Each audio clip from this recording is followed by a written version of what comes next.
We were taking part in a competitive selection procedure organised by the Commerce Ministry of the Government of Bisan for the provision of equipment and software. It was actually a framework agreement, which meant that there was going to be 2 companies selected who would then, as each contract came up, bid against each other for that contract on the basis not only of price but also a capacity building requirement.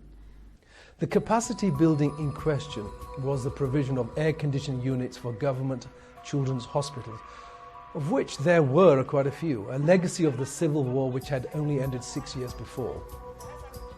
The selected company would be required to make a donation to a well-known and a very high-profile charity in Bisan called the Bisan's Children's Trust, or BCT, whose patron was Madame Komala Sise Banda, the First Lady of the country and the wife of President Hastings Banda, which I have to say got me into a bit of a spin.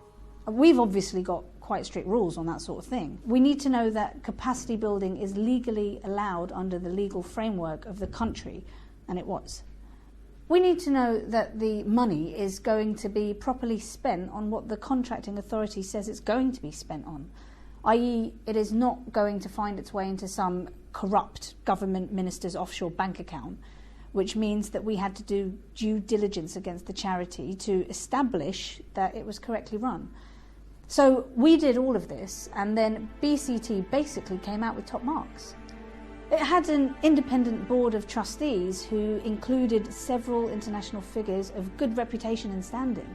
It had a strong track record of delivery on the projects which it had undertaken previously.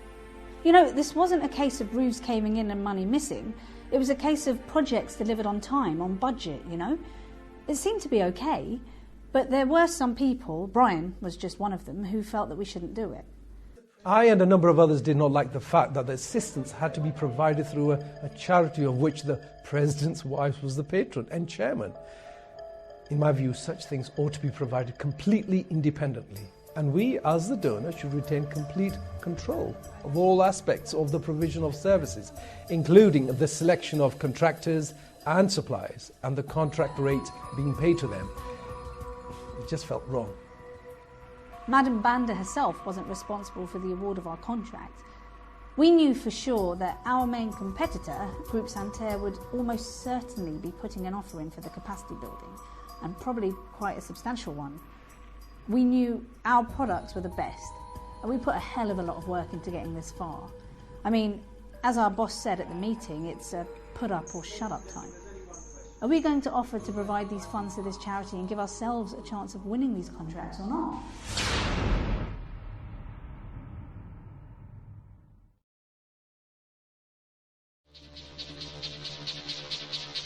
So we went ahead and made an offer of 2.5 million euros to be used by the BCT for capacity building, and our bid was successful. It was quite a big deal for the company. The chief executive went to Bisan to sign the contracts, and it was covered in the business news TV channels. It was quite a big deal. Things went ahead. We started shipping the goods and supplying the services. The money got donated, and pretty quickly we started seeing air conditioning units in the children's hospitals.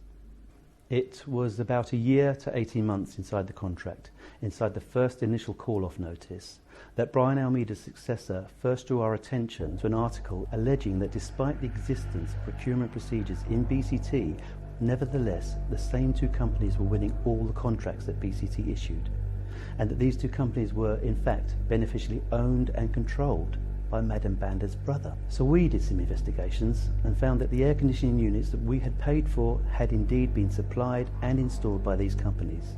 This was all happening at around the same time the second call-off notice was being issued, and again we had to offer further capacity building funds in the same way that we had previously. We were in any event having a project review with the evaluation team from the government, and we discussed the article with them.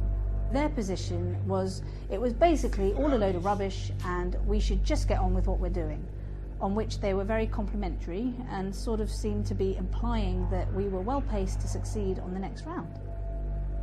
We hired an investigations company to investigate the backgrounds of these companies, and in particular who were the beneficial owners. In both cases, the legal owners were shown to be a BVI company called Lots More Limited, the shares of which were held by a BVI law firm in trust for apparently the senior partner of a law firm in Bisan City, David Uncrona. And the investigators' report concluded two things. One, that it was unlikely that Uncrona was in fact the real ultimate beneficial owner of the company. And two, there would be no way of proving that he did or did not own the shares on behalf of someone else.